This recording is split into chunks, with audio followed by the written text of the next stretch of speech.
Okay, ಈಗಾಗಲೇ ಹೇಳಿದಂತೆ love ಜಿಹಾದ್ ವಿಚಾರ ಅತಿ ಹೆಚ್ಚು ಚರ್ಚೆಗೆ ಒಳಗಾಗ್ತಾ ಇರತಕ್ಕಂಥ ವಿಷಯ. ಈಗಾಗಲೇ ಗೃಹ ಸಚಿವ ಬಸವರಾಜ ಬೊಮ್ಮಾಯಿ ಅವರು ಕೂಡ ಹೇಳಿಕೆಯನ್ನು ಕೊಟ್ಟಿದ್ದಾರೆ. ಲವ್ ಜಿಹಾದ್ಗೆ ಕಡಿವಾಣವನ್ನು ಹಾಕಬೇಕಾಗಿದೆ, ಅದು ಭಯೋತ್ಪಾದನೆಗೆ ಇನ್ನೊಂದು ಮುಖ ಇದ್ದಂತೆ, ಹಾಗಾಗಿ ನಾವು ಈ ವಿಚಾರದಲ್ಲಿ ಗಂಭೀರವಾದ ಚಿಂತನೆಯನ್ನ ನಡೆಸ್ತಾ ಇದ್ದೀವಿ ಅಂತ ಇದಕ್ಕೆ ಸಹಮತವನ್ನು ವ್ಯಕ್ತಪಡಿಸಿದ್ದಾರೆ ಡಿಸಿಎಂ ಅಶ್ವಥ್ ನಾರಾಯಣ್ ಮತ್ತು ಸಂಸದೆ ಶೋಭಾ ಕರಂದ್ಲಾಜೆ ಕೂಡ ರಾಜ್ಯದಲ್ಲಿ ಕಠಿಣ ನಿಯಮ ಜಾರಿಗೆ ತರುವ ಅವಶ್ಯಕತೆ ಇದೆ ಅನ್ನುವಂತಹ ವಿಚಾರವನ್ನ ಈಗಾಗಲೇ ಅವರು ಪ್ರಸ್ತಾಪವನ್ನು ಕೂಡ ಮಾಡಿದ್ದಾರೆ. ಅಂದ್ರೆ ಅಲ್ಲಿಗೆ ರಾಜ್ಯದಲ್ಲಿ ಲವ್ ಜಿಹಾದ್ ತಡೆಗೆ ರಾಜ್ಯದಲ್ಲೂ ಕೂಡ ಕಾನೂನು ಜಾರಿಯಾಗುತ್ತಾ, ಅಂದ್ರೆ ಲವ್ ಜಿಹಾದ್ ಮುಖಾಂತರ ಮತಾಂತರಗಳು ಜಾಸ್ತಿ ಆಗ್ತಾ ಇರೋ ಹಿನ್ನೆಲೆಯಲ್ಲಿ ಮತಾಂತರವನ್ನ ಕಡಿವಾಣ ಹಾಕಬೇಕು ಅನ್ನೋದಾದ್ರೆ ಲವ್ ಜಿಹಾದ್ ತಡೆಗೆ ರಾಜ್ಯದಲ್ಲಿ ಕಾನೂನನ್ನ ತರಬೇಕಾಗುತ್ತೆ ಅಂತಕ್ಕಂಥ ವಿಚಾರ ಈಗ ಬಹಳ ಹೆಚ್ಚು ಚರ್ಚೆಗೆ ಒಳಗಾಗ್ತಾ ಇರತಕ್ಕಂಥದ್ದು.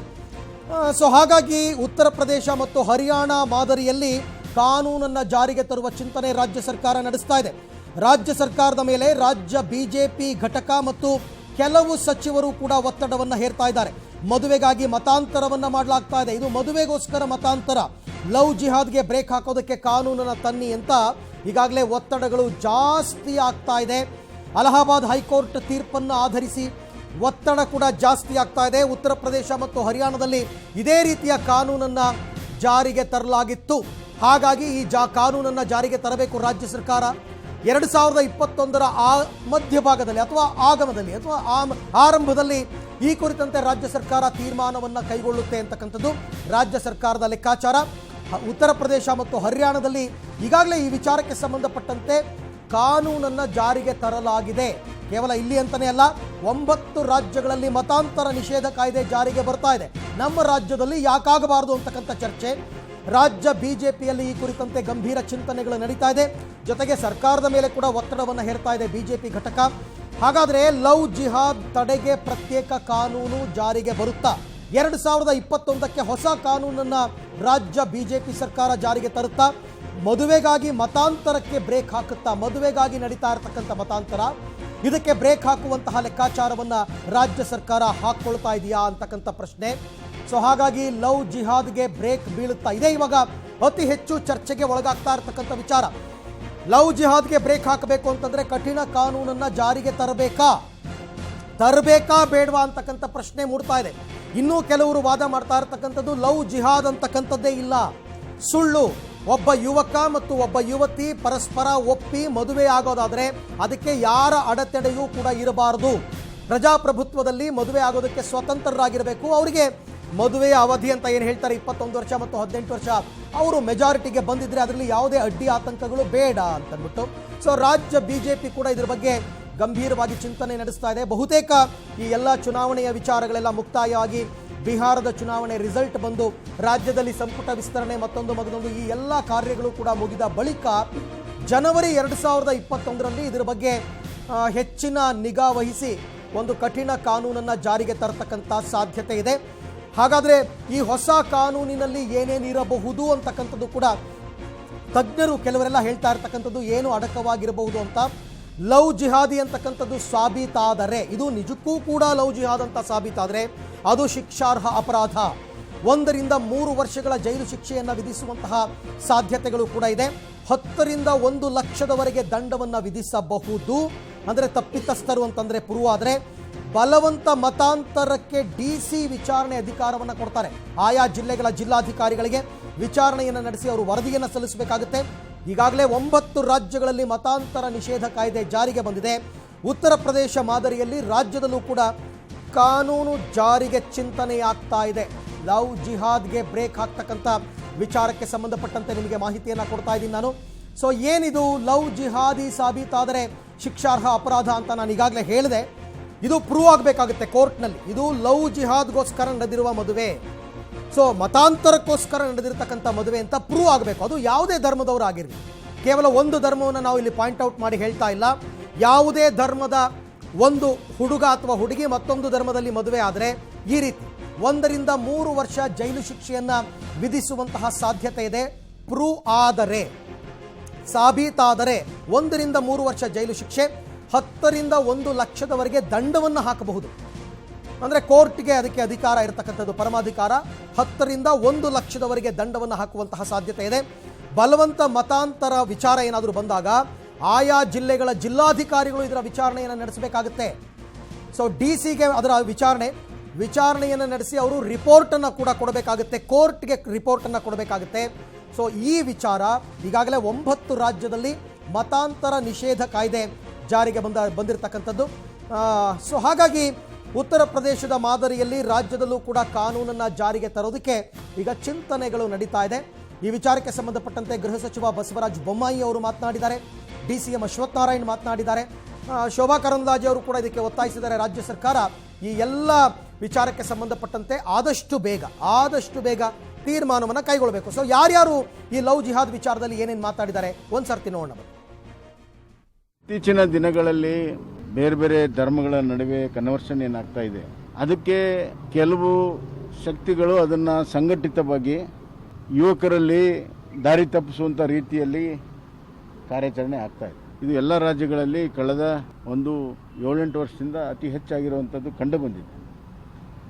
ಲವ್ ಜಿಹಾದ್ ಅನ್ನುವಂಥ ಹೆಸರಿನಿಂದ ಈ ಪರಿವರ್ತನೆ ಮಾಡುವಂಥದ್ದು, ಕನ್ವರ್ಷನ್ ಮಾಡುವಂಥದ್ದು ಸರಿಯಲ್ಲ ಅಂತ ಈಗಾಗಲೇ ಹೈಕೋರ್ಟ್ ಆಫ್ ಅಹಮದಾಬಾದ್ ಕೂಡ ಹೇಳಿದೆ. ಇದಾದ ಮೇಲೆ ಇಡೀ ದೇಶದಲ್ಲಿ ಬಹಳ ದೊಡ್ಡ ಚರ್ಚೆ ನಡೀತಾ ಇದೆ. ಈಗಿರುವ ಕಾನೂನಿನ ಬಿಟ್ಟು ಇದಕ್ಕೆ ವಿಶೇಷವಾದಂಥ ಒಂದು ಕಾನೂನು ರಚನೆ ಆಗಬೇಕು ಅಂತ ಕೆಲವರು ಚಿಂತನೆಯನ್ನು ಮಾಡ್ತಾ ಇದ್ದಾರೆ. UP, MP ಮತ್ತು ಹರಿಯಾಣ ಸರ್ಕಾರ ಇದರ ಬಗ್ಗೆ ನಾವು ಚಿಂತನೆಯನ್ನು ಮಾಡ್ತಾ ಇದ್ದೇವೆ, ಬೇರೆ ಕಾನೂನು ಮಾಡೋ ದೃಷ್ಟಿಯಿಂದ ಅಂತ ಪ್ರಕಟಣೆಯನ್ನು ಕೂಡ ಮಾಡಿದ್ದಾರೆ. ಇದೊಂದು ಸಾಮಾಜಿಕವಾಗಿರುವಂಥ ಒಂದು ಪಿಡುಗು, ಸಮಾಜದಲ್ಲಿ ಅಶಾಂತಿ ಮೂಡಿಸುವಂಥ ಕೆಲಸ ಆಗ್ತದೆ. ಅದಕ್ಕಾಗಿ ಒಂದು ಸಂವಿಧಾನಬದ್ಧವಾಗಿ within the framework of the constitution ಸಂವಿಧಾನದ ಚೌಕಟ್ಟಿನಲ್ಲಿ ಇದಕ್ಕೆ ಕಾನೂನಾತ್ಮಕವಾದ ಪರಿಹಾರ ಕಂಡುಕೋಬೇಕನ್ನುವಂಥ ಒಂದು ಚಿಂತನೆ ನಮ್ಮ ಸರ್ಕಾರದ ಕೂಡ ಇದೆ. ಬೇರೆ ಬೇರೆ ರಾಜ್ಯಗಳಲ್ಲಿ ಏನು ನಡೀತಾ ಇದೆ ಅದನ್ನು ಕೂಡ ಗಮನಿಸ್ತಾ ಇದ್ದೇವೆ. ನಮ್ಮ ಕಾನೂನಿನ ತಜ್ಞರ ಜೊತೆಗೂ ಚರ್ಚೆ ಮಾಡ್ತೇವೆ.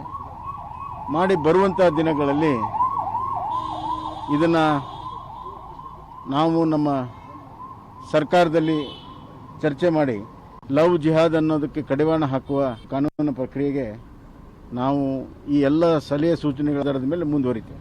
ಇದು ಕೇರಳದಲ್ಲಿ ಪ್ರಾರಂಭ ಆಗಿದೆ ಮೊದಲು, ಈಗ ಇಡೀ ರಾಷ್ಟ್ರವ್ಯಾಪಿ ಆಗ್ತಾ ಇದೆ. ಇದಕ್ಕೋಸ್ಕರ ಟ್ರೈನ್ ಅಪ್ ಮಾಡುವಂಥ ಗ್ಯಾಂಗ್ಗಳು ಇದೆ. ಲವ್ ಜಿಹಾದನ್ನು ಟ್ರೈನ್ ಅಪ್ ಮಾಡುವಂಥದ್ದು, ಕನ್ವರ್ಟ್ ಮಾಡುವಂಥದ್ದು, ಈ ಥರದ್ದೆಲ್ಲ ಕೋರ್ಟ್ ಆದೇಶ ಬಂದಿರೋದನ್ನ ನಾನು ಸ್ವಾಗತ ಮಾಡ್ತೀನಿ. ಮತಾಂತರ ಅಂತ ಪಾಶಕ್ಕೆ ಸಿಗೋರ್ನ ಕಾಪಾಡಬೇಕಾಗಿದ್ದು ನಮ್ಮ ದೃಷ್ಟಿ. ಯಾಕಂದರೆ ಒಂದ್ಸರಿ ಆದಮೇಲೆ ಅವರ ಜೀವನ ಎಲ್ಲ ನೋಡಿದ್ದೀನಿ, ಪಾಪ ನರಕದ ಜೀವನ. ಅವ್ರು ಒಂದ್ಸರಿ ಮದುವೆ ಆದ ತಕ್ಷಣ ತಿರುಗಿ 4 ಜನ ಮದುವೆ ಆಗ್ತಾರೆ. ಇವ್ರನ್ನ ಲವ್ ಮಾಡಿ ಸುಮ್ಮನೆ ಹೆಸರಿಗಷ್ಟೇ, ಅದಕ್ಕೆ ಮುಂಚೆನೇ ಒಂದು ಮದುವೆ ಆಗ್ಬಿಟ್ಟಿರ್ತಾರೆ. ಇಲ್ಲ ಇವ್ರು ಮದುವೆ ಆದ್ಮೇಲೆ ಇನ್ನೊಂದು 4 ಜನನ ಮದುವೆ ಆಗ್ತಾರೆ. ಇದು ಅಪರಾಧ. ಅದು ಹೆಣ್ಮಗಳಿಗೆ ಇವೆಲ್ಲ ಗೊತ್ತಿರಲ್ಲ. ಅದರಿಂದ ಈ ಥರ ಅಮಾಯಕರನ್ನ ಶೋಷಣೆ ಮಾಡುವಂಥ ಲವ್ ಜಿಹಾದ್ ನಮ್ಮ ರಾಜ್ಯದಿಂದ ತೊಲಗಬೇಕು. ಅದಕ್ಕೆ ಕಾನೂನನ್ನು ತಂದು, ಯಾವ ಉತ್ತರ ಪ್ರದೇಶ ಈ ಕಾನೂನನ್ನು ತಂದಿದೆ ಅದೇ ರೀತಿ ನಮ್ಮ ಸರ್ಕಾರನೂ ಕಾನೂನನ್ನು ತಂದು ಆ ಒಂದು ಹೆಣ್ಣು ಮಕ್ಕಳಿಗೆ ನಾವು ರಕ್ಷಣೆಯನ್ನು ಕೊಡಬೇಕಾಗಿದ್ದು ಕರ್ತವ್ಯ ಇದೆ. ಸನ್ಮಾನ್ಯ ಮುಖ್ಯಮಂತ್ರಿಗಳು ಯಡಿಯೂರಪ್ಪನವ್ರ ಜೊತೆ ಮಾತಾಡಿ ಇದಕ್ಕೊಂದು ಪರಿಹಾರ ಕಂಡುಕೊಡುವಂಥ ದಿಕ್ಕಿನಲ್ಲಿ ಪ್ರಾಮಾಣಿಕ ಪ್ರಯತ್ನ ಮಾಡ್ತೀನಿ. ಅದೇ ರೀತಿ ನಮ್ಮ ಗೃಹ ಸಚಿವರು ಬಸವರಾಜ ಬೊಮ್ಮಾಯಿಯವರಿದ್ದಾರೆ, ನನ್ನ ಆತ್ಮೀಯ ಸ್ನೇಹಿತರು, ಅವರು ಕೂಡ ಅವ್ರಿಗೂ ಕನ್ವಿನ್ಸ್ ಮಾಡಿ ಇದನ್ನು ಮಾಡುವಂಥ ಪ್ರಯತ್ನಕ್ಕೆ ನಾನು ಹೆಜ್ಜೆಯನ್ನು ಇಡ್ತೀನಿ. ತೀರ್ಪಿನ ಒಂದು ಹಿನ್ನೆಲೆಯಲ್ಲಿ ಈ ಮದುವೆಗಾಗಿ ಏನು ಧರ್ಮ ಬದಲಾಯಿಸುವಂಥದ್ದು ಅಷ್ಟು ನ್ಯಾಯಬದ್ಧವಾಗಿಲ್ಲ, ಅದನ್ನು ಒಪ್ಕೊಳ್ಳುವಂಥದ್ದಿಲ್ಲ ಅಂತ ಒಂದು ತೀರ್ಪು ಬಂದಿರೋ ಕಾರಣ ಒಂದು ಹಿನ್ನೆಲೆಯಲ್ಲಿ ಲವ್ ಜಿಹಾದ್ ಅನ್ನುವಂಥದ್ದು ಬಹಳ ಪ್ರಸ್ತುತವಾದಂಥ ವಿಚಾರ. ಹಾಗಾಗಿ ಇದನ್ನು ಹೇಗೆ ಬಗೆಹರಿಸಬೇಕು, ಇದನ್ನು ಹೇಗೆ ತಡೆಗಟ್ಟಬೇಕು ಅನ್ನುವಂಥದ್ದು ಸಮಾಜದಲ್ಲಿ ಒಂದು ಭಾಳಷ್ಟು ಗಮನ ಸೆಳೆದಿರುವಂಥದ್ದಿದೆ. ಈ ದಿಕ್ಕಿನಲ್ಲಿ ಈಗ ಉತ್ತರ ಪ್ರದೇಶ ಸರ್ಕಾರ, ಹರಿಯಾಣ ಸರ್ಕಾರ ಈ ದಿಕ್ಕಿನಲ್ಲಿ ಯೋಚನೆ ಮಾಡಿ ಕಾನೂನು ತರುವಂಥ ಒಂದು ಪ್ರಯತ್ನವನ್ನು ಮಾಡ್ತಿದ್ದಾರೆ. ಹಾಗಾಗಿ ಈ ದಿಕ್ಕಿನಲ್ಲಿ ಅವರು ಸಾಗ್ತಿದ್ದಾರೆ. ಅದನ್ನು ನೋಡಿ, ಕಾದು ನೋಡಿ ಸರ್ಕಾರದಲ್ಲೂ ಯಾವ ರೀತಿ ನಿಲುವನ್ನು ತಗೊಳ್ಬೇಕು ಅನ್ನೋಂಥದ್ದು ಸರ್ಕಾರದಲ್ಲಿ ನಿಶ್ಚಯ ಮಾಡಲಾಗುತ್ತೆ. ಬರುವಂಥ ದಿನದಲ್ಲಿ ನಾವು ಈ ದಿಕ್ಕಿನಲ್ಲಿ ಯೋಚನೆ ಮಾಡಿ ಏನು ನಿಲುವು ತಗೊಳ್ಬೇಕು ಅನ್ನೋಂಥ ತಿಳಿಸುವಂಥದ್ದಾಗುತ್ತೆ. ಲವ್ ಜಿಹಾದಿನ ಹೆಸರಿನಲ್ಲಿ ದೇಶದಲ್ಲಿ ಒಂದು ವ್ಯವಸ್ಥಿತ ಷಡ್ಯಂತ್ರ ನಡೀತಾ ಇದೆ.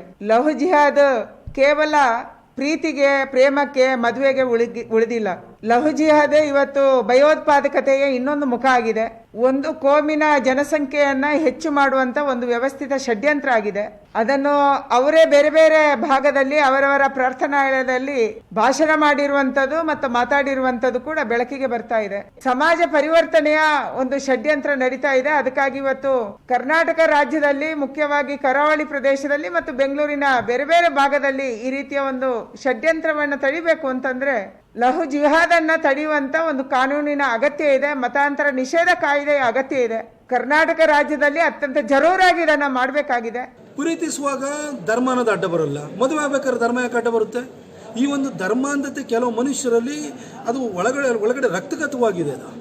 ಅವರು ಪ್ರೀತಿಯ ನಾಟಕವಾಡಿ ಧರ್ಮಾಂಧತೆ ಅಥವಾ ಮತಾಂತರ ಮಾಡುವಂಥದ್ದು ಉದ್ದೇಶವನ್ನು ಇಟ್ಕೊಂಡಿರ್ತಾರೆ. ಅದಕ್ಕೆ ಲವ್ ಜಿಹಾದ್ ಅಂತ ಹೇಳ್ತಾರೆ.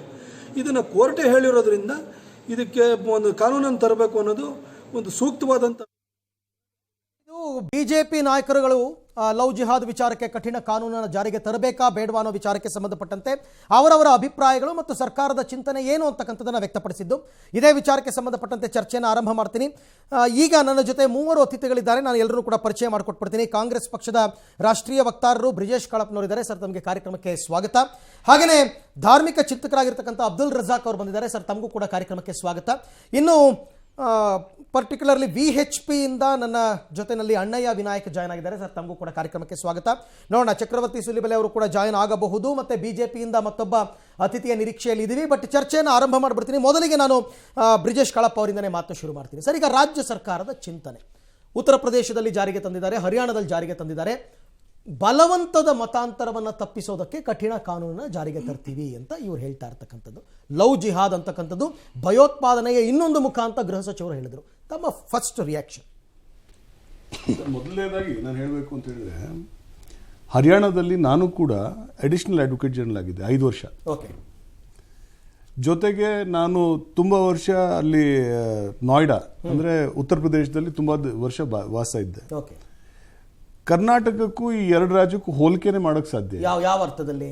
ನಾವು ಪ್ರೋಗ್ರೆಸಿವ್ ಆಗಲಿ ಅಥವಾ ಸೋಷಿಯಲ್ ಫ್ಯಾಬ್ರಿಕ್ ಆಗಲಿ ಅಥವಾ ಬೇರೆ ವಿಚಾರದಲ್ಲಿ ನಮ್ಮ ಡೆವಲಪ್ಮೆಂಟ್, ಅಭಿವೃದ್ಧಿ ಎಷ್ಟಾಗಿದೆ, ಇವೆಲ್ಲ ಯೋಚನೆ ಮಾಡಿದ್ರೆ ನೀವು ಕರ್ನಾಟಕ ಅಟ್ಲೀಸ್ಟ್ ಒಂದು 200 ವರ್ಷ ಮುಂದೆ ಇದೆ ಆ ರಾಜ್ಯಕ್ಕೆ ಹೋಲಿಸಿದೆ.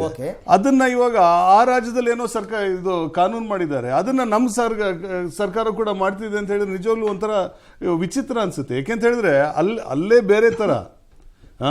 ಸೊ ಅಲ್ಲಿ ಆ ಕಾನೂನನ್ನ ಇಲ್ಲಿ ತರಬೇಕು ಅನ್ನೋಂಥ ಯಾವ ಒಂದು ಪ್ರೆಷರ್ ಕೂಡ ಇಲ್ಲ. ಬಟ್ ಲವ್ ಜಿಹಾದ್ ಯಾವುದೇ ರಾಜ್ಯದಲ್ಲಿ ನಡೆದ್ರು ಲವ್ ಜಿಹಾದೇ ಅಲ್ವಾ ಸರ್? ಸರ್, ನೀವು ಕೇಳೋಣ, ಲವ್ ಜಿಹಾದ್ ಅನ್ನೋಂಥದ್ದು ನನಗೆ ಇದುವರೆಗೂ ಅರ್ಥ ಆಗಿಲ್ಲ ಅದು ಏನು ಅಂತ. ಯಾಕೆಂತ ಹೇಳಿದ್ರೆ ನಾನು ನೋಡಿರೋದ್ರಲ್ಲಿ ಪ್ರಮುಖವಾಗಿ ಒಂದು 3 ಮದುವೆ ನನ್ಗೆ ಗೊತ್ತಿದೆ. ಒಂದು ಶಾರುಖ್ ಖಾನ್, ಅವ್ರ ವೈಫ್ ಗೌರಿ ಅಂದ್ರೆ ದೇವ್ರ ಹೆಸರು ತಾನೆ, ಚೇಂಜ್ ಮಾಡ್ಕೊಂಡು ಏನು ಮಾಡಿಲ್ಲಲ್ಲ. ಸೊ ಇನ್ನ ಶಿ ಸ್ಟಿಲ್ ಹಿಂದೂ, ಅವರು ಮುಸ್ಲಿಂ ಆಗಿದ್ದಾರೆ. ಒಂದು. ಎರಡನೇದು ಅಮೀರ್ ಖಾನ್, ಅವ್ರ ವೈಫ್ ಯಾರಿದ್ದಾರೆ ಕಿರಣ್ ರಾವ್, ಆಯ್ತಾ, ಆಯಮ್ಮ ಕೂಡ ಇನ್ನೂ ಕೂಡ ಹಿಂದೂನೇ. ನಮ್ಮ ಪಕ್ಷದಲ್ಲಿ ದಿನೇಶ್ ಗುಂಡೂರಾವ್, ಅವರು ಹಿಂದೂ, ಅವ್ರ ವೈಫ್ ತಬು, ಬಟ್ ಅವ್ರು ಮುಸ್ಲಿಂ ಆಗಿ ಹೇಳ್ಕೊಂಡಿದ್ದಾರೆ, ಇವ್ರು ಹಿಂದೂ ಆಗಿ ಹೇಳ್ಕೊಂಡಿದ್ದಾರೆ. ಪ್ರಮುಖವಾಗಿ ನಾನು ನೋಡ್ತಿರೋದು ಒಂದು 3-4 ಹೆಸರು ಹಿಂಗ್ ಬರುತ್ತೆ. ಎಲ್ಲಿ ಚೇಂಜ್ ಆಗಿದ್ದಾರೆ ಅಂತ ಹೇಳಿದ್ರೆ, ಇವಾಗ ನೀವು ಹಾದಿಯಾ ಕೇಸ್, ನೀವು ಸುಪ್ರೀಂ ಕೋರ್ಟ್ ಹೋಯ್ತದ ಕೇಸ್, ಸುಪ್ರೀಂ ಕೋರ್ಟ್ ಅಲ್ಲಿ ದೊಡ್ಡ ಇವ್ರು ಅದೇ ಮಾಡಿದ್ರು, ಲವ್ ಜಿಹಾದ್ ಹಂಗೆ ಹಿಂಗೆ ಅಂತ. ಆ ಹುಡುಗಿ ಬಂದು ಹೇಳ್ತು, ಇಲ್ಲ ನನಗೆ ನಿಜವಾಗ್ಲೂ ನಂಗೆ ಮತಾಂತರ ಮಾಡಿಸ್ಕೋಬೇಕು ಅನ್ನಿಸ್ತು, ಅದಕ್ಕೋಸ್ಕರ ಮಾಡ್ಕೊಂಡೆ ಅಂತ. ಇಲ್ಲ, ಬಲವಂತದ ಮತಾಂತರದ ಬಗ್ಗೆ ಮಾತ್ರ ಮಾತಾಡ್ತಾರೆ, ಒಪ್ಪಿತ ಮತಾಂತರ ಬಗ್ಗೆ ಅದಕ್ಕೋಸ್ಕರ ಬಲವಂತದ ಮತಾಂತರಕ್ಕೆ ಆಸ್ ಇಟ್ ಇಸ್ ಕಾನೂನು ಇದೆ. ಬಲವಂತದ ಮತಾಂತರ ಮಾಡಬಾರ್ದು ಅಂತ ಕಾನೂನು ಇದೆ. Fine sir. ಅಬ್ದುಲ್ ರಜಾಕ್ ಅವ್ರು ಏನು ಹೇಳ್ತಾರೆ ಸರ್ ಈ ವಿಚಾರದ ಸಂಬಂಧಪಟ್ಟ? ಅರವಿಂದರ ನೋಡಿ, 2014ರಿಂದ ಬಿಜೆಪಿ ಮತ್ತು RSS ಒಂದು ದ್ವೇಷದ ಅಭಿಯಾನ ಮುಸಲ್ಮಾನರ ವಿರುದ್ಧ ನಡೆಸಿರೋ ಒಂದು ಕಾರಣ ಇದು ಲವ್ ಜಿಹಾದ್ ಅಂತ ಒಂದು ಹೆಸರು ಅವರೇ ಇದನ್ನ ಇನ್ವೆಂಟ್ ಮಾಡಿರೋದು ಫಸ್ಟ್ ಆಫ್ ಆಲ್. ಸೆಕೆಂಡ್ಲಿ ನಾನು ಹೇಳ್ತೀನಿ, ಸುಳ್ಳಿನ ಆಧಾರದ ಮೇಲೆ ಯೋಗಿ ಆದಿತ್ಯನಾಥ್ ಉತ್ತರ ಪ್ರದೇಶದಲ್ಲಿ ಜೌನ್ಪುರ್ ಲೋಕಸಭಾ ಕ್ಷೇತ್ರದ ಮಲ್ಹಾನಿ ವಿಧಾನಸಭಾ ಕ್ಷೇತ್ರ, ಅಲ್ಲಿ ಯಾದವ್ ಅಂತ ಒಂದು ಕ್ಯಾಂಡಿಡೇಟ್ ಇರ್ತಾರೆ, ಅವ್ರು ತೀರೋಗಿರ್ತಾರೆ, ಅವರು ಸಮಾಜವಾದಿ ಪಾರ್ಟಿ ಕ್ಯಾಂಡಿಡೇಟ್ ಆಗಿದ್ದಾರೆ. ಅಲ್ಲಿ ಬಿಜೆಪಿ ಯಾವತ್ತೂ ಗೆದ್ದಿರಲ್ಲ. ಅಲ್ಲಿನ ವೋಟ್ಗಳನ್ನ ಗಳಿಸಕ್ಕೆ ಸುಳ್ಳಿನ ಆಧಾರದ ಮೇಲೆ ಸಮ್ರೀನ್ ಎಂಬ ಒಂದು ಮುಸ್ಲಿಂ ಹುಡುಗಿ ಪ್ರಿಯಾಂಶಿ ಅಂತ ಹೆಸರಿಟ್ಕೊಂಡು ಅವಳ ಧರ್ಮವನ್ನು ಚೇಂಜ್ ಮಾಡಿ ಮುಸ್ಲಿಂ ಹುಡುಗಿ ಹಿಂದೂ ಆಗಿ ಒಂದು ಹಿಂದೂ ಹುಡುಗನನ್ನು ಮದುವೆ ಮಾಡಿಕೊಂಡು ಆ ಮುಸ್ಲಿಂ ಹುಡುಗಿಯ ತಂದೆ ತಾಯಿ ಮುಸ್ಲಿಂ ತಂದೆ ತಾಯಿ ಕೊಡ್ತಿರೋ ಕಷ್ಟಕ್ಕೆ ಅವಳು ಹೋಗಿ ಒಂದು ಹೈಕೋರ್ಟಲ್ಲಿ ಅಪೀಲ್ ಆಗ್ತಾಳೆ, ಪೆಟಿಷನ್ ಹಾಕ್ತಾಳೆ. ನಮ್ಮ ತಂದೆ ತಾಯಿ ನನ್ನ ಮದುವೆ ವಿರುದ್ಧ ಇದ್ದಾರೆ, ನನಗೆ ಕಷ್ಟ ಕೊಡ್ತಿದ್ದಾರೆ, ಕಾಟ ಕೊಡ್ತಿದ್ದಾರೆ ಅಂತ ಬಿಡದೆ ಅಲ್ಲಿಂದ ಈ ಕೇಸು ನಡೀತದೆ. ನಡೆದ ನಂತರ ಅದೇ ದಿನ ಇವರು ಯೋಗಿ ಆದಿತ್ಯನಾಥ್ ಹೇಳಿದ್ರಲ್ಲ, ರಾಮನಾಮ್ ಸತ್ಯ ಮಾಡಿಬಿಡ್ತೀವಿ ಲವ್ ಜಿಹಾದ್ ಮಾಡಿದವ್ರನ್ನ ಅಂತ ಹೇಳ್ಬಿಟ್ಟು, ಅದೇ ದಿನ ಈ ತೀರ್ಪು ಬರುತ್ತೆ. ಆ ತೀರ್ಪು ಸುಳ್ಳಾಗಿರುತ್ತೆ, ತಪ್ಪು. ಲವ್ ಜಿಹಾದ್ ಏನು ಆಗಿಲ್ಲ. ಇಲ್ಲ, ಈ ಮಾತು ನನಗೆ ಓಪನಿಂಗ್ ಸ್ಟೇಟ್ಮೆಂಟ್ ನೀವು ಅರ್ಥ ಮಾಡ್ಕೋಬೇಕು. ಈ ರಾಜ್ಯದ ಜನತೆಗೆ ಸುಳ್ಳು ಹೇಳಿ ಸಿಂಹ ಆಗಿರ್ಲಿ, ಶೋಭಾಕ್ ಆಗಿರ್ಲಿ, ಈ ಎಲ್ಲ ಬಿಜೆಪಿ ನಾಯಕರು ಸುಳ್ಳಿನ ಆಧಾರದ ಮೇಲೆ ಮುಸ್ಲಿಂ ಹುಡುಗಿ ಹಿಂದೂ ಆಗಿ ಹಿಂದೂಗೆ ಮದುವೆ ಮಾಡಿರೋದು. ಅದಕ್ಕೆ Allahabad high court justice MC Tripathi 2014 ಒಂದು ಜಡ್ಜ್ಮೆಂಟು 2014ರಲ್ಲಿ ಅಂಜಲಿ ಮಿಶ್ರಾ ಎಂಬ ಒಂದು ಹಿಂದೂ ಹುಡುಗಿ ಮುಸ್ಲಿಂ ಆಗಿ ಮದುವೆ ಮಾಡಿದಾಗ ಇದೇ ಥರ ಉತ್ತರ ಪ್ರದೇಶ ಪೊಲೀಸ್ ಕಷ್ಟ ಕಾಟ ಕೊಟ್ಟಾಗ ಒಂದು ತೀರ್ಪನ್ನ ಕೊಟ್ಟಿದ್ರು. ಏನು, ಮದುವೆ ಮಾಡೋ ಉದ್ದೇಶದಿಂದ ನೀವು ಧರ್ಮವನ್ನ ಚೇಂಜ್ ಮಾಡಿದ್ರೆ ಅದು ನಾಟ್ ವ್ಯಾಲಿಡ್. ಅಹಮದಾಬಾದ್ ಹೈಕೋರ್ಟ್ ಕೂಡ ಅದನ್ನೇ ಹೇಳಿದೆ, ಮದುವೆಗಾಗಿ ಮತಾಂತರ ಸಲ್ಲ. ಹೈಕೋರ್ಟ್ ಹೇಳಿರ್ತಕ್ಕಂಥದ್ದು. ಲವ್ ಜಿಹಾದ್ ಎಲ್ಲಿಂದ ಬಂತು ಸ್ವಾಮಿ? ಮುಸ್ಲಿಂ ಹುಡುಗಿ ಹಿಂದೂ ಆಗ್ಬಿಟ್ರೆ ಲವ್ ಜಿಹಾದ್ ಆಗ್ತಿದ್ಯಾ? ಇಲ್ಲ. ನೀವ್ ಯಾವ ಜಿಹಾದ್ ಮಾಡ್ತೀರಿ ಮತ್ತೆ? ಓಕೆ, ನೋಡೋಣ, ಅದಕ್ಕೆ ಎಕ್ಸಾಂಪಲ್ ಯೋಗಿ ಆದಿತ್ಯನಾಥ್ ಹೇಳಿರೋದು. ಓಕೆ, ಲವ್ ಜಿಹಾದ್ಗೆ ಕಠಿಣ ಕಾನೂನು ಬೇಕಾ ಬೇಡವಾ? ರಾಜ್ಯದಲ್ಲಿ ಕಠಿಣ ಕಾನೂನನ್ನ ಜಾರಿಗೆ ತರೋದ್ರಿಂದ ಅದರ ಸಾಧಕ ಬಾಧಕ ಏನು, ಈ ವಿಚಾರಕ್ಕೆ ಸಂಬಂಧಪಟ್ಟಂತೆ ಚರ್ಚೆಯನ್ನು ನಾನು ಮಾಡ್ತಾ ಇದ್ದೆ. ಆರಂಭದಲ್ಲಿ ನಾನು ಇಬ್ಬರ ಒಪಿನಿಯನ್ ಪಡ್ಕೊಂಡೆ, ಬ್ರಿಜೇಶ್ ಕಾಳಪ್ಪ ಮತ್ತು ಅಬ್ದುಲ್ ರಜಾಕ್. ಇವಾಗ ಅಣ್ಣಯ್ಯ, ನೀವೇನು ಹೇಳ್ತೀರಾ? ಈಗ ಇಬ್ರು ಹೇಳಿದ್ದು ಲವ್ ಜಿಹಾದ್ ಅಂತಕ್ಕಂಥದನ್ನ ಪ್ರೂವ್ ಮಾಡೋಕ್ಕೆ ಆಗ್ತಾ ಇಲ್ಲ, ಅದು ಇಲ್ಲವೇ ಇಲ್ಲ. ಬಿಜೆಪಿಯವರು ದ್ವೇಷದ ರಾಜಕಾರಣ ಮಾಡ್ತಾ ಇದ್ದಾರೆ. ತಾವೇನು ಹೇಳ್ತೀರಾ? 1956ರಲ್ಲಿ ಸರೋಜಾ ದೇವಿಯವರು ಲೋಕಸಭೆಯಲ್ಲಿ ಒಂದು ವರದಿಯನ್ನು ಮಂಡನೆ ಮಾಡ್ತಾರೆ. ಏನಂತ ಹೇಳಿದ್ರೆ, ಪಾಕಿಸ್ತಾನ ಮತ್ತು ಇಂಡಿಯಾ ಡಿವೈಡ್ ಆದ ನಂತರ 20,000ಕ್ಕಿಂತ ಹೆಚ್ಚು ಮಹಿಳೆಯರನ್ನ ಸೆಕ್ಸ್ ಸ್ಲೇವ್ ಆಗಿ ಇಟ್ಕೊಳ್ಳಲಾಗಿದೆ ಅಂತ ಹೇಳಿ ಇಲ್ಲಿ ಪಾಕಿಸ್ತಾನದಲ್ಲಿ. ಅಂದ್ರೆ ಇದು ಇಂದಿನಿಂದ ನಡೆದುಕೊಂಡು ಬಂದಿರತಕ್ಕಂಥದ್ದು. ಅವರಲ್ಲಿ ಎರಡು ರೀತಿ ಇರುತ್ತೆ, ದಾರುಲ್ ಇಸ್ಲಾಂ ಅಂತ ಹೇಳಿ, ಇನ್ನು ದಾರುಲ್ ಅರಬ್ ಅಂತ ಹೇಳಿ. ಅಂದ್ರೆ ಒಂದು ಇಸ್ಲಾಂ ರಾಷ್ಟ್ರಗಳಾಗಿರ್ತಕ್ಕಂಥದ್ದು, ಇನ್ನೊಂದು ಆಗ್ಬೇಕಾಗಿರೋದು. ಅವರ ಶಕ್ತಿಯನ್ನ ಪ್ರಯೋಗ ಮಾಡ್ತಾರೆ, ಅವರ ಹಣವನ್ನು ಪ್ರಯೋಗ ಮಾಡ್ತಾರೆ.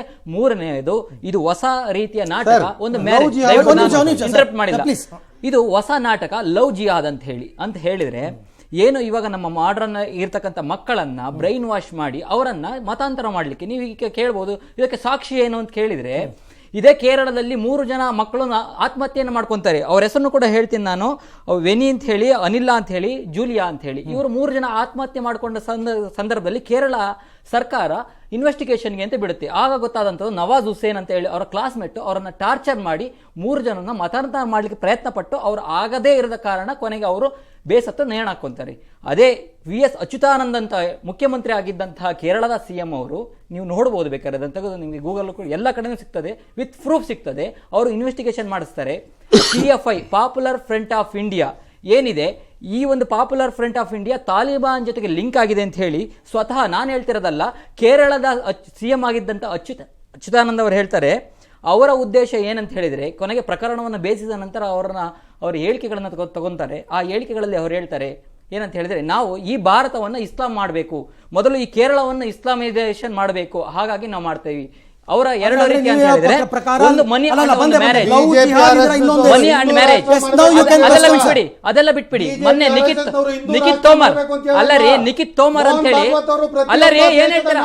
ನಿಖಿತ್ ತೋಮರ್ ಅವ್ರ ಆಡಾಗಲೇ ಶೂಟ್ ಮಾಡಿದ್ರು. ಏನ್ ಹೇಳ್ತೀರಾ? ಆಡಾಗಲೇ ಶೂಟ್ ಮಾಡಿದ್ರು. ಅವ್ರು ಒಪ್ಕೊಂಡಿದ್ದಾರೆ. ಅವರ ಮನೆಯವರು ಹೇಳ್ತಾ ಇದ್ದಾರೆ, ನನ್ನ ಮಗಳನ್ನ ಮುಸಲ್ಮಾನ್ ಕನ್ವರ್ಟ್ ಮಾಡಲಿಕ್ಕೆ ಪ್ರಯತ್ನ ಪಟ್ಟರು, ಸಾಧ್ಯವಾಗದೇ ಇರೋ ಕಾರಣ ಅವರು ಕೊನೆಗೆ ಬೇಡ. ಇನ್ನೊಂದು ಕೊನೆಯ ಸ್ಟ್ಯಾಟಿಸ್ಟಿಕ್ಸ್ ಕೊಡ್ತೀನಿ ನಾನು. ಬ್ರಿಜೇಶ್ ಕಲ್ಲಪ್ಪ ಸರ್ ಹೇಳ್ತಾ ಇದ್ರು, ಎಲ್ಲಿದೆ? ಇಲ್ವೇ ಇಲ್ಲ. ಆ ರಾಜ್ಯದನ್ನ ನಾವ್ಯಾಕೆ ತರಬೇಕು ಅಂತ ಹೇಳಿ. ನಮ್ಮ ಬೆಂಗಳೂರಿನಲ್ಲಿ 42 ಸಬ್ ರಿಜಿಸ್ಟರ್ ಆಫೀಸ್ ಇದೆ. ನಾನು ಬರೀ ಬೆಂಗಳೂರು ಮಾತ್ರ ಹೇಳ್ತಾ ಇದ್ದೀನಿ. 42 ಸಬ್ ರಿಜಿಸ್ಟರ್ ಆಫೀಸಲ್ಲಿ ನೀವು ಒಂದು ತಿಂಗಳು ಹೋಗಿ ನೋಡಿ, 16ರಿಂದ 20 ಕೇಸ್ಗಳು ಬರ್ತಾ ಇದೆ. ಯಾವುದು ಅಂತರ್ಧರ್ಮೀಯ ಅಂತ ಹೇಳಿದ್ರೆ, ಬರೇ ಹಿಂದೂ ಅಲ್ಲ, ಹಿಂದೂ, ಕ್ರಿಶ್ಚಿಯನ್, ಸಿಖ್, ಬೌದ್ಧ ಎಲ್ಲ ಧರ್ಮದವರು ಮುಸಲ್ಮಾನರಾಗಿ ಕನ್ವರ್ಟ್ ಆಗ್ಲಿಕ್ಕೆ ಅಲ್ಲಿ ಅಪ್ಲಿಕೇಶನ್ ಹಾಕಿರ್ತಾರೆ. ಅಂದ್ರೆ ಪ್ರೀತಿಗೆ ಯಾಕೆ ಬೇಕು ಜಾತಿ? ನೀವು ತಿಂಗಳಿಗೆ 42 ಸಬ್ ರಿಜಿಸ್ಟರ್ ರಾಷ್ಟ್ರದಲ್ಲಿ 16ರಿಂದ 21 ತಿಂಗಳಿಗೆ 600 ಕೇಸಸ್ಗಳು ಮುಸಲ್ಮಾನರಾಗಿ ಮತಾಂತರವಾಗ್ತಾ ಇದ್ದಾರೆ. ಅಂದ್ರೆ ಮದುವೆಗೆ ಮತಾಂತರ ಮುಖ್ಯನಾ? ಇದು ಎರಡು ರೀತಿ ಅಂದ್ರೆ ನಿಮ್ಮ ಒಂದು ಎರಡು ಪ್ರಕಾರ ರೀತಿ ಮತಾಂತರಕ್ಕೆ ಮದುವೆ ಕಾರಣ ಆಯ್ತು ಅಂತ. ಏನ್ ಹೇಳ್ತೀರಾ ಸರ್? ಇದು ಎರಡು ರೀತಿ sir. Yes, please, sir please. ಎರಡು ರೀತಿ. ಒಂದು ಒಂದು ಮದುವೆಗಿಂತ ಇಷ್ಟು ಮುಂಚೆ ಉತ್ತರ ಕೊಟ್ಬಿಡಿ. ಅಲ್ಲ, ನೋಡಿ, ಮದುವೆಗಿಂತ ಹೇಳಿ. ಮುಂಚೆ ಮತ್ತು ಮದುವೆ ಆದ ಮೇಲೆ ಅವರು ಅಲ್ಲ, ಇಚ್ಛೆ ನಾವು ಅಲ್ಲಲ್ಲ ಇದನ್ನ ಪಟ್ಟು ಮುಗಿಸ್ಬಿಡೋಣ. ಅವ್ರು ಇಚ್ಛೆ ಪಟ್ಟು ಮದುವೆ ಈಗ ಆದ್ರೆ ನೀವು ಅದನ್ನ ನಾನು ಬೆಂಗಳೂರು ಒಪ್ತೇನೆ. ಲೆಕ್ಕ ತಗೊಂಡ್ರಿ ಅಲ್ವಾ, ಇದಕ್ಕೆ ಅವ್ರೇನು ಹೇಳ್ತಾರೆ ನೋಡ್ಬೋಣ ಬ್ರಿಜೇಶ್ ಅವರೇ.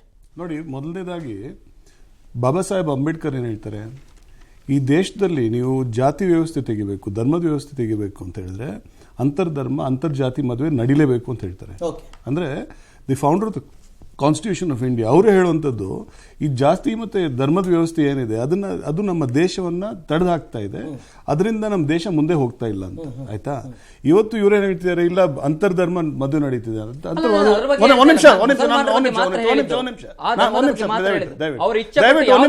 ಅದು ಕೂಡ ಒಂದು ಧರ್ಮನೇ, ಅದು ಕೂಡ ಒಂದು ಧರ್ಮನೇ. ಅಲ್ಲ ಹೇಳಿ ಸರ್ ಪ್ಲೀಸ್. ನಾನು ಮಾತಾಡೋಕ್ಕಾಗಲ್ಲ. ನೋಡಿ, ಮೊದಲನೇದಾಗಿ ಅದು ಒಂದು ಧರ್ಮನೇ. ಇವಾಗ ಮುಸ್ಲಿಂ ಧರ್ಮ ಅಂತ ಹೇಳಿದ್ರು ಕೂಡ ಅದು ಒಂದು ಧರ್ಮನೇ. ಅದಕ್ಕೂ ಒಂದು ವ್ಯವಸ್ಥೆ ಇದೆ. ಹಿಂದೂ ಧರ್ಮ ಹೇಗಿದೆ ಅದೇ ತರದ ಒಂದು ಧರ್ಮ. ಈ ಅಂತರ್ಧರ್ಮ ಮತ್ತೆ ಅಂತರ್ಜಾತಿ ವಿವಾಹಗಳು ಹೆಚ್ಚೆಚ್ಚಾಗಿ ನಡಿಬೇಕು ಅಂತ ಡಾಕ್ಟರ್ ಬಾಬಾ ಸಾಹೇಬ್ ಅಂಬೇಡ್ಕರ್ ಹೇಳಿರುವಂತದ್ದು, ನಾನಲ್ಲ. ಆಯ್ತಾ? ಈ ದೇಶ ಬದಲಾಗಬೇಕು, ಇನ್ನ ಪ್ರಗತಿಯ ಹಾದಿ ಹಿಡಿಬೇಕು ಅಂತ ಹೇಳಿದ್ರೆ ಇನ್ನ ಹೆಚ್ಚಾಗಿ ಮದುವೆಗಳಾಗಿ ನಡಿಬೇಕು ಅಂತ ಇವನೇ ಹೇಳ್ತಾರೆ. ನಡೀತಿವೆ ಅಂತ, ನಡೀಲಿ, ಒಳ್ಳೇದು. ಆಯ್ತಾ? ನಿಮ್ಗೊಂದು ಅಂದ್ರೆ ಈಗ ನೀವು ಹೇಳ್ತಾ ಇರ್ತಕ್ಕಂಥದ್ದು ಇದು ಕಾಂಗ್ರೆಸ್ನ ನಿಲುವಾ? ಅಲ್ಲ, ನಾನು ಬಾಬಾ ಸಾಹೇಬ್ ಅಂಬೇಡ್ಕರ್ ಅವ್ರಿಗೆ ಏನ್ ಹೇಳಿದ್ದಾರೆ ಅದು ನಾನು ಓದ್ಕೊಂಡಿದ್ದೇನೆ. ಆಯ್ತಾ? ಎಲ್ಲ ನಮಗೆ ಇದು ನೀವು ಹೇಳ್ತಾ ಇರ್ತಕ್ಕಂಥ ಸ್ಟೇಟ್ಮೆಂಟ್ ಇದು ಕಾಂಗ್ರೆಸ್ನ ನಿಲುವಾ ಅಥವಾ ಇದು ಬ್ರಿಜೇಶ್ ಕಾಳಪ್ಪ ಅವರ ವೈಯಕ್ತಿಕ ಹೇಳಿಕೆನ ಇದು ಆಗಬೇಕು ಅಂತ, ಅಂತರ್ಧರ್ಮೀಯ ಮತ್ತು ಅಂತರ್ಜಾತೀಯ ಮದುವೆಗಳು? ಸರ್, ನಾನು ನಮ್ಮ ಜಾತಿಯಲ್ಲೇ ಮದುವೆ ಆಗಿದ್ದೀನಿ. ಓಕೆ. ಬಟ್ ನನ್ನ ಮಕ್ಕಳಿಗೆ ನಾನು ಯಾವತ್ತೂ ಕೂಡ ಹೇಳ್ತೀನಿ, ಬೇರೆ ಜಾತಿಯವರು ಬೇರೆ ಧರ್ಮದವ್ರು ಮದುವೆ ಆದ್ರೆ ನಮ್ಮ ದೇಶದಲ್ಲಿ ಈ ಪಿಡುಗುಗಳು ಇರ್ತಾವಲ್ಲ ಅದು ಹೋಗ್ತವೆ ಅಂತ ನನ್ನ ನಂಬಿಕೆ ಇದೆ. ಅಂದ್ರೆ ಇದು ನಿಮ್ಮ ವೈಯಕ್ತಿಕ? ನನ್ನ ವೈಯಕ್ತಿಕ ನಂಬಿಕೆ. ಕಾಂಗ್ರೆಸ್ನ ಹೇಳಿಕೆ ಯಾಕೆಂದ್ರೆ ನನ್ನ ಹತ್ರ ಒಂದು ಸ್ಟ್ಯಾಟಿಸ್ಟಿಕ್ಸ್ ಇದೆ. ಸಿದ್ದರಾಮಯ್ಯನವರು ಮುಖ್ಯಮಂತ್ರಿ ಆಗಿದ್ದಾಗ ಬೆಂಗಳೂರಿನಲ್ಲಿ ಅವ್ರ ಮಾತಿಗೆ ಸಪೋರ್ಟಿವ್ 352 ಕೇಸ್ಗಳಾಗಿದೆ ಈ ತರದ್ದು. ಅಂದ್ರೆ ಇದನ್ನ ನಾನು ಲವ್ ಜಿಹಾದ್ ಅಂತ ಹೇಳ್ತಾ ಇಲ್ಲ, ಮತಾಂತರ ಕೇಸ್ಗಳು ಅಂದ್ರೆ ಅಂತರ್ಧರ್ಮೀಯ ಮದುವೆಗಳಾಗಿರ್ತಕ್ಕಂಥದ್ದು 352 ಆಗಿದೆ. ಅದಕ್ಕೆ ನಾನು ಕೇಳಿದ್ದು ಇದು ಕಾಂಗ್ರೆಸ್ನ ನಿಲುವಾ? ಅಲ್ಲ, ಕಾಂಗ್ರೆಸ್ ನನ್ನ ನಿಲುವು ಡಿಫರೆನ್ಸ್ ಏನಿದೆ ಸರ್? ಅಲ್ಲ, ಕೆಲವರು ಏನ್ ಮಾಡ್ತಾರೆ ಗೊತ್ತಾ, ಹೇಳ್ಬಿಡ್ತೀನಿ ಅದನ್ನು ಡಿಸ್ಕಷನ್ ಬಂದಾಗ ಇದು ನನ್ನ ವೈಯಕ್ತಿಕ ಅಂತ ಹೇಳ್ಬಿಡ್ತಾರೆ. ಅದಕ್ಕೆ ಫಸ್ಟ್ ಕೇಳ್ತಾರೆ. ಅಲ್ಲ, ವೈಯಕ್ತಿಕ ಕಾಂಗ್ರೆಸ್ ಅಂತ ಇಲ್ಲ. ನಾನು ಒಂದು ವಿಚಾರ ಹೇಳ್ತೀನಿ ನೋಡಿ, ಈ ದೇಶಕ್ಕೆ ಯಾವ್ದು ಒಳ್ಳೇದಾಗುತ್ತೆ ಅದನ್ನ ನಾವು ತಗೊಳ್ಳೇಬೇಕಾಗುತ್ತೆ. ಇವಾಗ ಬಾಬಾ ಸಾಹೇಬ್ ಅಂಬೇಡ್ಕರ್ ನೀವು ಬೇಡ ಅಂತ ಹೇಳ್ತಿದ್ದೀರಾ? ನಾವು ಒಪ್ಪೋದಿಲ್ಲ ಬಾಬಾ ಸಾಹೇಬ್ ಅಂಬೇಡ್ಕರ್. ನಾನಲ್ಲ ಸ್ವಾಮಿ ಹೇಳ್ತಾ ಇರೋದು, ಬದಲಾವಣೆ ತರ ಕೊಟ್ಟರು ಬಿಜೆಪಿ ಅವರು. ಅಲ್ಲ, ಅದಕ್ಕೆ ಕಾನೂನು ತರದು ಕೊಟ್ಟರು ಬಿಜೆಪಿ ಅವರು. ಅದಕ್ಕೆ ನಾನು ಹೇಳ್ತಿರೋದು, ಇವತ್ತು ನೀವು ಸ್ಟ್ಯಾಟಿಸ್ಟಿಕ್ಸ್ ಇಲ್ಲ. ಆಯ್ತಾ? ನೀವು ಹದಿಯಾ ಕೇಸ್ ಆಗಿದೆ, ಸುಪ್ರೀಂ ಕೋರ್ಟ್ ಏನಾಯ್ತು, ಹದಿಯಾ ಕೇಸ್ ಪ್ರಕರಣದಲ್ಲಿ ಅವಳನ್ನ ಯಾವ್ದೋ ಹಾಸ್ಟೆಲ್ ಇಟ್ರು. ಫೈನಲಿ ಆ ಹುಡುಗಿ ಬಂತು ಸುಪ್ರೀಂ ಕೋರ್ಟ್ ಅಲ್ಲಿ ಹೇಳ್ತಲ್ಲ, ಇಲ್ಲ ನಾನು ಸ್ವಇಚ್ಛೆಯಿಂದ ನಾನು ಮದುವೆ ಆಗಿದ್ದೀನಿ, ಸ್ವಇಚ್ಛೆಯಿಂದ ನನ್ನ ಧರ್ಮವನ್ನು ಬದಲಾಯಿಸ್ಕೊಂಡಿದ್ದೀನಿ. ಅದಕ್ಕೆ ನೀವು ಕಾನ್ಸ್ಟಿಟ್ಯೂಷನ್ ನೋಡಿದ್ರೆ ಆರ್ಟಿಕಲ್ 25 ಇದೆ. ಆರ್ಟಿಕಲ್ 25 ಪ್ರಕಾರ ಅದು that is the basic structure of the constitution. Sir, ಬಂದೆ 25 ನಿಲ್ಸ್ಕೊಂಡು ನಾನು ಬರ್ತೀನಿ. ಇಲ್ಲಿ ಇನ್ನೊಂದು ಪ್ರಶ್ನೆ ಮೂಡುತ್ತೆ. ಬಲವಂತ ಅನ್ನುವಂತಹ ಒಂದು ಪದವನ್ನು ಕೋಟ್ ಮಾಡ್ತಾರೆ. ಯಾವುದೇ ವಿಚಾರದಲ್ಲಿ ಕೂಡ ಮನುಷ್ಯನಿಗೆ ಸ್ವತಂತ್ರ ಇರಬೇಕು, ಬಲವಂತವಾಗಿ ಏನೂ ಆಗಬಾರದು. ಆದರೆ ಘಟನಾವಳಿಗಳು ನಡೀತಾ ಇರ್ತಕ್ಕಂಥದ್ದು ಬಲವಂತ ಮತಾಂತರಗಳಾಗಿದೆ. ಅದಕ್ಕೆ ಎಲ್ಲರೂ ಏನು ಹೇಳ್ತಾರೆ, ಅದ್ರ ಬಗ್ಗೆ ತಮ್ಮ ವೈಯಕ್ತಿಕ ಅಭಿಪ್ರಾಯಗಳೇನು?